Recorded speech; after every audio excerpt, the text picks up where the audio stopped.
சொல்லின் உயர்ந்த தமிழ் சொல்லே அதை தொழுது படித்தடி பாப்பா என்ற மகாகவி பாரதியின் வரிகளுக்கு ஏற்ப எனது தாய்மொழிய மண்ணே தமிழுக்கு என் முதற்கண் காலை வணக்கத்தை தெரிவித்து எனது கவிதையை ஆரம்பம் செய்கிறேன்.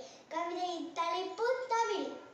யாம் அறிந்த மொழிகளிலே தமிழ் மொழி போல் இனிதாவது எங்கும் காணும் பாமரராய் விளங்குகிறாய். உலக அனைத்து நிகழ்ச்சி சொல்ல பான்மை கேட்டு நமது தமிழர் கொண்டு இங்கு பாதில் நன்றோ சொல்லி தேவி மதுர தமிழோசை உலகமெல்லாம் பருவம் வகை செய்தல் வேண்டும். யாம் அறிந்த புலவனிலே கம்பனை போல் வள்ளுவர் போல் இளங்கோவை போல் பூமிதனை யாங்கடு மறந்ததில்லை. உண்மை வெறும் புகழ்ச்சியில்லை. ஊமையராய் சிவனராய் குருடர்களாய் வாழ்கின்றோம். ஒரு சொல் கேரி சேமம்பர வேண்டிபடி தெருவெல்ல தமிழ் வழக்க சிரிக்கச் செய்வேன். நாட்டின் நல்ல சாத்திரிகள்